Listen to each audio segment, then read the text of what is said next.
So moving on, thank you very much for all the insights from Google and from Cartelux here.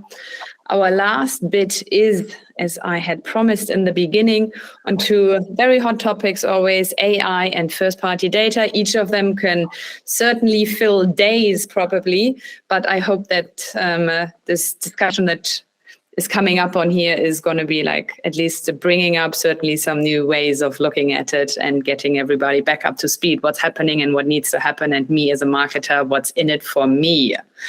We'll try not to take days. We'll try not to take days with the subjects. Kicking off with AI, Google obviously has been in this game for ever and ever. So I thought it'd just be fair, Matthew, maybe if you can take the stage and just, take us on a journey. Where do we come from? Where are we actually currently sitting?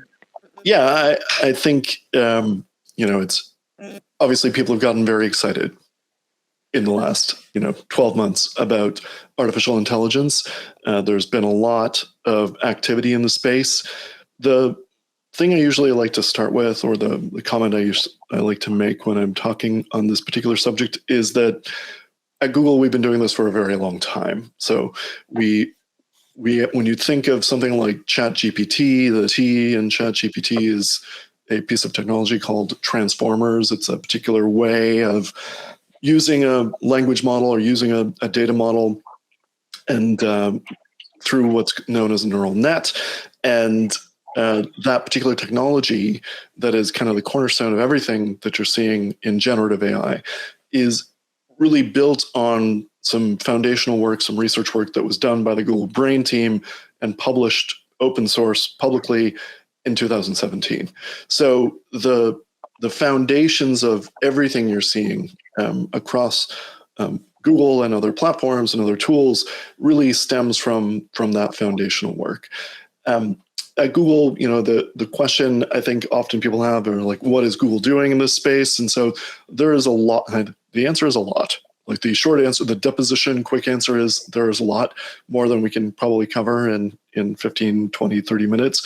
But you're starting to see, you're already in one way, depending on what products you're already using from Google, you're already tapping into some of that capability. It's certainly, fair to say it's tip of the iceberg stuff. But when you think of things like, and I hope I'm not getting too far ahead of myself in our overall talk track, but an agenda. But like when you look at a product like Performance Max, it's really built on the foundation of a lot of different components of artificial intelligence that Google has built and made available to advertisers over the last couple of years. The other thing I would say is, and I've used this example many times in the past, is you just have to look at Google Image Search or Google Lens or Google Photos and look at sort of the capabilities we have in terms of, I actually used it this morning. People were asking what I used to look like with hair. So I had to go into the archives of Google Photos and find a photo of myself. But I used the kind of reverse image search capabilities of Google Photos to find an older photo of myself when I didn't shave my head and had more hair. And that's kind of like, if you think about it, that capability, which again has been there for quite a while, is kind of like the reverse of generative AI. Instead of actually producing the image, we're looking for the image, but generating the image is coming soon as well. And so more of these capabilities are surfacing in our labs features and in alphas and betas across the suite of Google products. You may already see things in like Gmail and Google Docs around, help me write that for you. And it's surprising, it continues to be surprising how good it is. There's also new capabilities that were announced at GML for automatic image and other ad format creation within Google Ads. And there's a whole other swath of work that is being done on the cloud side that is nearly endless in terms of, how could you use this with your own data? How can you make use of AI to make better use of the data you already have? I think that's an incredibly long and rich conversation that could be had, but it's really permeates every part of what we do. We are really, Sundar made this announcement, in fact, many years ago, we are an AI first company, and I can tell you, having the front row seat on the inside, that is definitively true. Fantastic. Thank you for that. Now, when we're coming to Cartelux, what is happening with AI here? I think no one can really neglect it anymore. So maybe Matthew can shed some light on how a younger company like this is actually working and integrating AI. I hadn't actually heard about AI until just now, so I'm not prepared. Kidding, of course.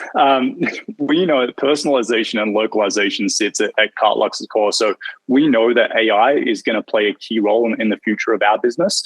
We're working on implementing AI in a number of different ways. So some of these include generative AI, AI to support first-party data activation, and through integration pieces, as Matt referred to earlier, with platforms like Performance Max.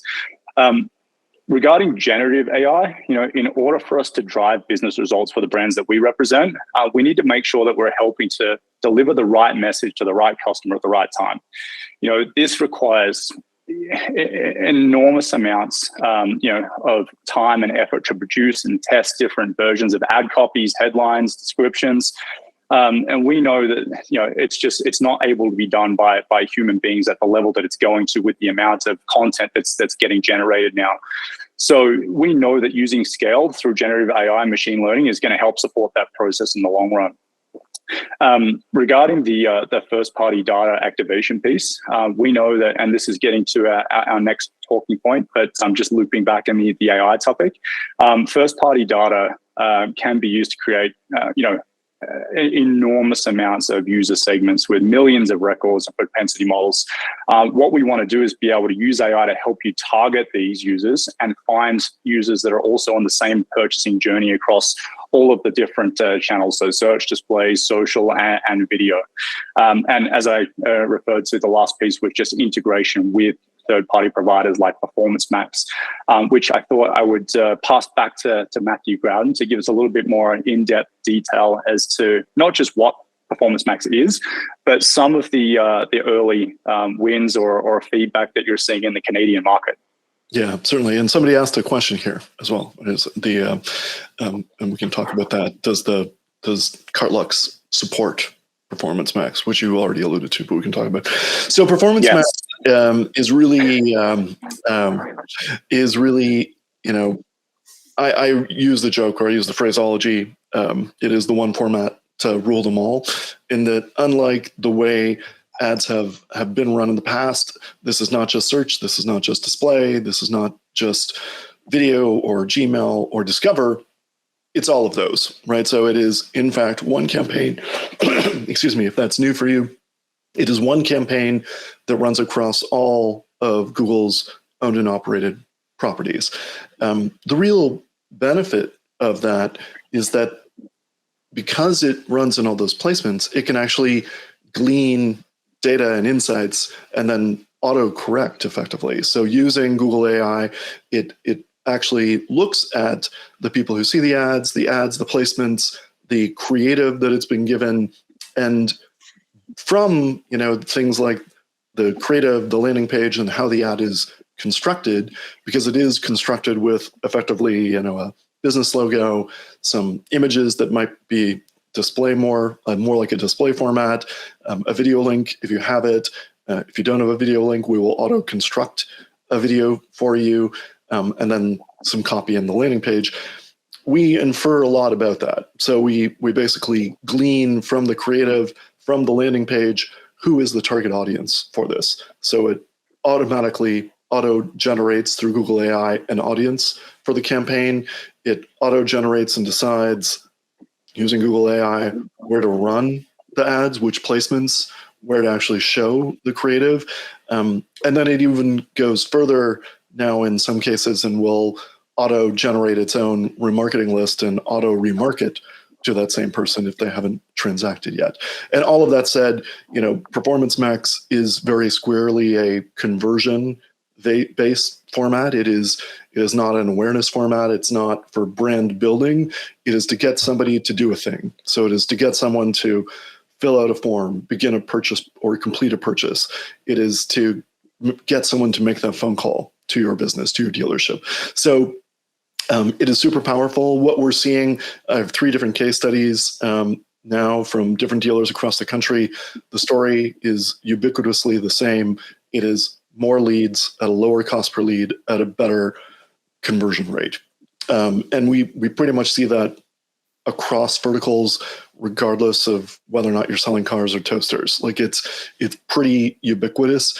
The only times that is not the case is when there's an issue with the conversion setup. If the conversions, this is kind of a classic garbage in, garbage out situation. If the conversion setup is wrong, if we're targeting too many conversions, there are times when I've seen it not work. It all stems back to there was a problem with how the conversions were set up in the first place. So, and then again, what was announced at Google Marketing Live earlier this year was this is one of the formats where you will be able to soon, this is still in early alpha at the moment, but will be coming soon within this format, the ability to upload one image and have it auto-generate from that image other versions of that image using generative AI, so that, it, outside of already identifying the audience, already deciding what placements to run, already auto-formatting and creating a video for you, it will also create other assets for you automatically. So it is really the culmination of a lot of work at Google in these cross-platform products, and it is now also the culmination of a lot of our AI, generative AI, audience-based and predictive algorithms, all culminating into one campaign to get you more of the thing you want more of. Amazing. One question to that, though. So I'm hearing a lot of automation, automating this, automating that. Yeah, this means obviously we are definitely moving from not enough content to like an abundance in content. What is going to happen with the brand on the way along? How are we protecting this? Maybe a question to everyone here. Yeah, I mean, across all types of generative AI, I think at the same time there are tools that exist and are being built to ensure that brands can protect themselves, to identify when things have been, liberated. There are still technologies that need to be built. I mean, when we're having this conversation about AI, we do have to acknowledge, although we at Google have been doing this for quite a while, there are many other players in the space who have only been doing this for the last several months. And so not that there are necessarily bad actors out there, they just may not have the brand sensitivity that we have when it comes to ensuring that, the right ad is shown to the right person at the right place at the right time. And it's fundamentally, people need to trust Google. So we can't release products and tools into the wild that will result in some outcome, whether it's creative or answer or Google search result or future AI answer tool result that is wrong, right? We can't get it wrong.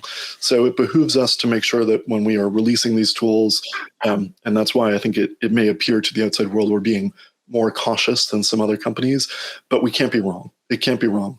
So we need to protect the reputation of the company. We need to protect the integrity of Google search, and we need to protect the brands and the businesses that rely on use our tools on a daily basis.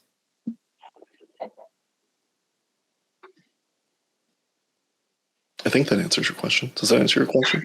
No? Fantastic. More questions? Yeah. Absolutely. I think also bringing everything onto one platform and ensuring, I think like for me, really what is critical and what has changed so much, and I see this in my personal life, is that it's accessible at a fingertip, like generative AI. Like all of a sudden, like there used to be a huge barrier to like creatives, and now it's like anybody who is interested and just plays around with it for a little bit can create something.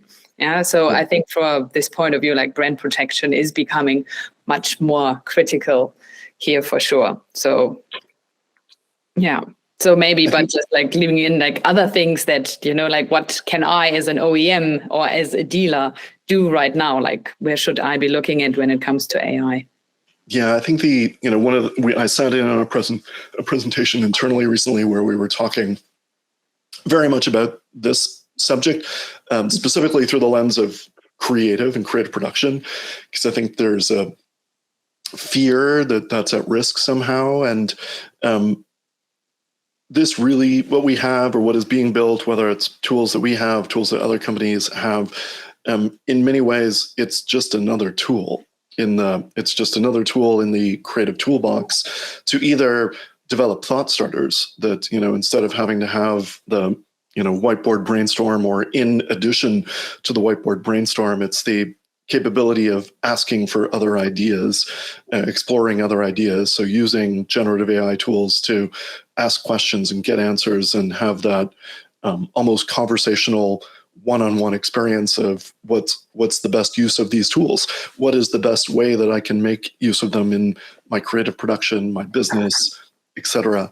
So we see lots of that, and we see that there's already some pretty incredible examples, especially in YouTube Creative, of work that has been done to exemplify that. One of the most interesting or favorites was actually a European football league. It was actually a women's football league, and what they did is they used generative AI to mask all of their appearances so they all looked like men, and they showed you this very exciting video of men playing football, and then they revealed it wasn't men at all in the game, to basically highlight that this game in a women's league is as exciting, if not more exciting, than what you were normally experiencing in other leagues. And so that was very interesting, very revealing, and a really good taste of how the technology can be leveraged by a creative team without, violating so many of the things that we hold dear, like brand, reputation, rights, management, etc. So again, I think it really just, these tools, any tool that we build or that anyone else might be building,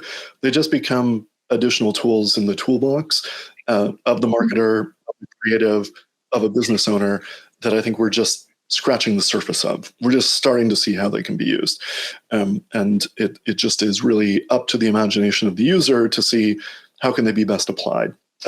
There are some very practical near-term applications that people lean into. And so creating variations of creative, creating variations of copy, I think are where we're going to see a lot of very early adaptation. And I think that's pretty squarely where you're starting from as well. Fantastic, thank you. Anything else to add? Like, what can I as a marketer do today? Yeah, maybe I can jump in. I think we've heard this quite a bit. Will AI take my job? I don't think it will. But someone who's very capable, like Matt was talking to, on using these platforms might be ahead of the curve. So I think as a marketer today, there are many things that you could do.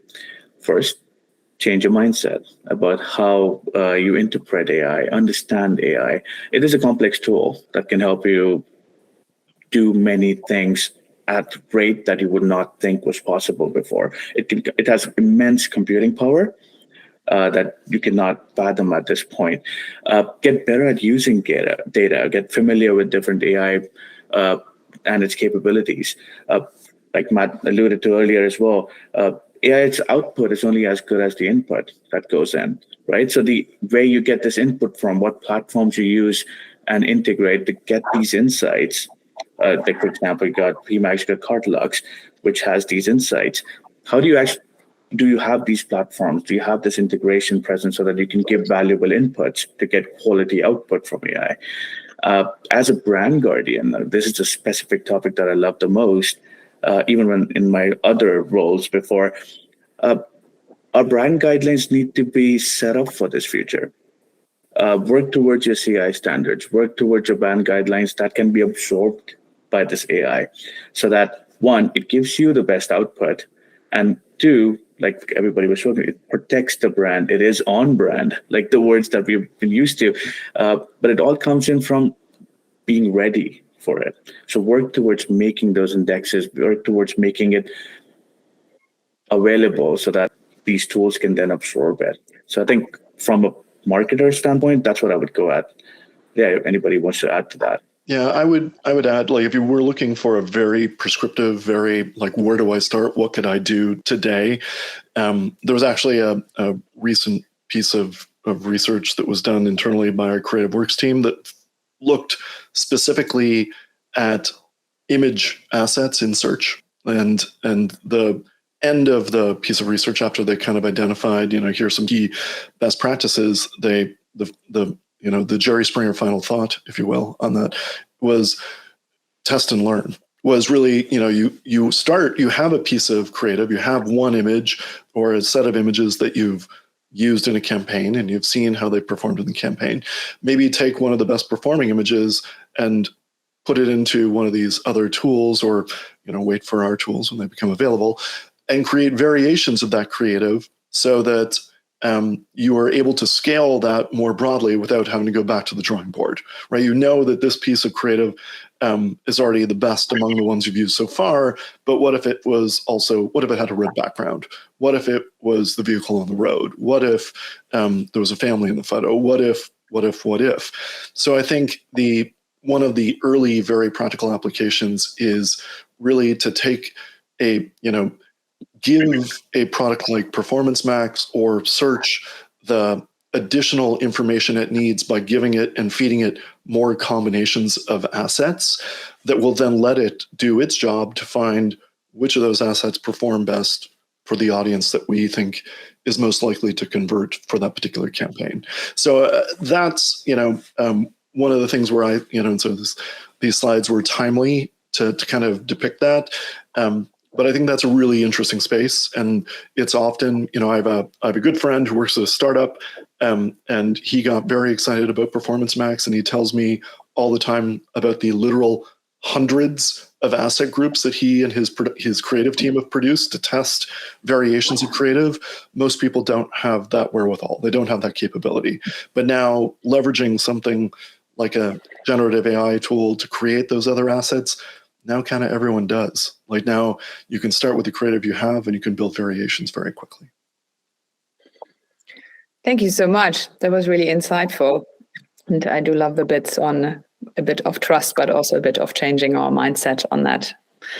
If there are any questions on AI, feel free to post them now. Otherwise, we would be slowly but surely also looking at the time, moving on to our last point, which is let's talk first-party data. Over the last 3 to 4 years, there's been a big focus on user privacy. This has been driven by regulatory updates. Also, consumers started wanting it more and more, browser restrictions, all of that. So has very much changed the digital advertising system. So from advertisers to publishers to users. So I think there is lots of threats and opportunities that came from this. Obviously, there's reasons behind it why it moved this way. So maybe, Matt, do you want to take over and explain a little bit what are the threats behind that? What are the opportunities here? 2 Matts, if one of you. One of us, take it away. I mean, I think it's we have to talk when we're talking about first-party data. It really starts as a conversation that, much like the car buying journey, the digital ecosystem continues to change, and the two lateral pressures that have really forced the latest set of change. On one side, it's not unlike consumer confidence. It's consumers' awareness and need for privacy. So it's the average consumer being like, I don't want my data just going everywhere willy-nilly. I want to know where my data is being used and that I'm not being tracked across the internet. I need more confidence that my privacy is being respected. So there's the consumer side of this, and then the other side is regulatory. Is really that different parts of the world have starting in Europe and now other legislation in other parts of the world, really challenging the validity of cookies as a piece of technology. Do we need it? Does it work right? And then some of the players in this space kind of deciding, maybe we need to reinvent that. Maybe we need to address this problem differently in a way that respects the privacy of the average user, the average consumer. And so it's really those two elements of regulatory changes plus consumer awareness of privacy. The internet is still, like the World Wide Web as we know it, is still only 25 years old. It's still fairly, and so these weren't concerns some 5 or 10 years ago, and now they're very prevalent concerns. Also, though, when I'm talking about first-party data, and even before these other elements came to a head, I would say, whether I'm talking to OEMs or dealers, the best asset, like the biggest, most impressive asset that any marketer has that they're probably not using, is their own data. is their own data. Like you probably somewhere within your organization, you have a list of everyone who's ever worked or purchased or interacted with you in varieties of ways, whether that's a CRM list, whether that's a lead list, obviously respecting appropriate, in Canada, CASL legislation and other legislations in other parts of the world, but to ensure that you're respecting the use of that data. But you probably have this list already and you're not using it, right? Maybe So you're why using is that?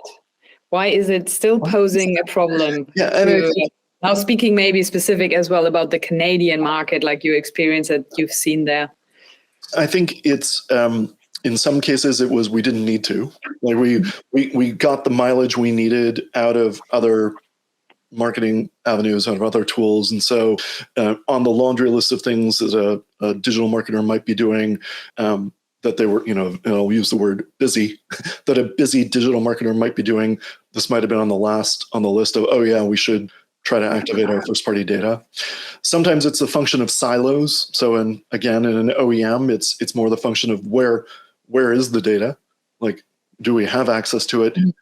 Have we gone through the exercise to ensure we can use it, right? Have we followed CASL compliance rules to make sure that the data is usable and that we're not going to find ourselves in some sort of bind in the future? So it might be, and it's really as simple as that. It's either it's been the last thing on the list to do, or we don't know where the data is. It's a little easier often in a dealer context because they have a little bit more direct control over that. They have a CRM, they know how to get that data out, and there are some really simple tools like LeadsBridge and Zapier that make it very straightforward for them to get that data out of their CRM and into bidding and ad buying platforms like Google Ads and others.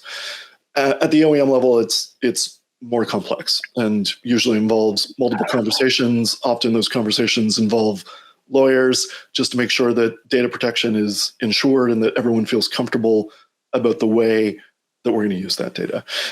Nikhil, do you have something on that, like considering your OEM experience as well? What was your experience when it comes to first-party data? I think it's, as we were speaking about privacy, we touched upon that and the cookies going away. What it's sort of done is left holes in the data that you had. What it's done is sort of had a ripple effect on reporting, performance, how is my campaigns performing. We don't really have a good handle of that anymore. It's stopped being effective at optimizing things, right? So one thing that had become very abundantly clear in the recent times, I know, Matt, you alluded to that as well, is that we can't really keep operating in the same way that we have been in the last decade. We need to make that switch from the data that we have, which has holes, to the more predictive side of it. So tools like Performance Max, tools like Cartelux, tools that have AI generative capabilities and analytical abilities to be able to enrich this data so that these holes can then be filled. And then you get back to sort of, a way where you can trust these analytics now. You can trust the data, you can trust the performance because now it's sort of completed for you. There are these gaps that can get filled and data gets enriched. And that's why it's becoming increasingly important for you to be having these integrations. As Matt said, OEMs are a little further away than dealer groups because of that link, right? That most of the contact that happens, most of the conversion that happens at the dealer point. OEMs don't get to see that. So a way of them to be able to see that addresses that, right? So that they have that additional data. And that essentially is the starting point to this future that we've been alluding to today. So yeah, I think being in the industry, that's where we're at. And I think that's where we need to get to. It's an interesting topic and conversation between OEMs when you talk about sharing first-party data across a network with the OEM itself and providing some unified, consolidated bucket where all that can be sat in and utilized. I've been through that conversation a number of times around the world with different OEMs, and I've had it go swimmingly well, and I've had it go absolutely in no way, shape, or form will they get my hands on my data that is mine, and I don't know what they want to do with it, but I doubt it's they're trying to help me. But, imagine what you could do if there was a centralized, unified approach and all of that sat in the one bucket, and you can use these tools, obviously, to optimize and push people towards your brand. From a dealer's point of view, there is often this thought, who is my direct competitor? Mainly, it's a complicated question, but if I'm a Ford dealer, is it my closest Ford dealer is my number one competitor? Or is it the Hyundai, GM, and Mazda dealer that sit around me? Of course, if someone is set on a particular car and they're at the final stage of purchase, sometimes it can come down to better customer experience and better pricing dealer to dealer, relative local to me. But getting someone interested in your brand, first and foremost, they need to have you on their shopping list. And using these tools and that unified data approach is the best way to obviously leverage getting them towards your brand. There's a good question in here for in the Q&A. What are the best next steps in regards to further discussion requirements for my brand and dealer network with Cartelux? That is an easy one. Reach out to Nikhil and myself, and we are more than happy to facilitate a discovery session so we can obviously give you some more information on who we are and what we do, but obviously take some time to better understand your current marketing process, your strategy, and platforms that you have in place, and more than happy to walk through that conversation.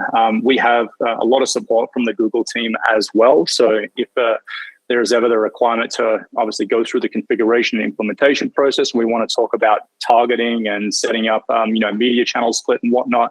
Matt's team is there to help support that in line with your national or your OEM-led agency as well. The other thing I was going to touch on that piece as well, I think we skipped over one slide, was we're going to be running events like this as a series, and we really, not just with partners like Google, but we'd love to have OEM partners involved. So if you're ever interested in participating, speaking, again, get in touch. We'd love to come up with some agenda items and see if we can accelerate digital marketing for the future together. Sorry, I jumped ahead there. It's just okay, on the last slide. I actually have posted, we have posted your email addresses, but of course everybody is as well on LinkedIn.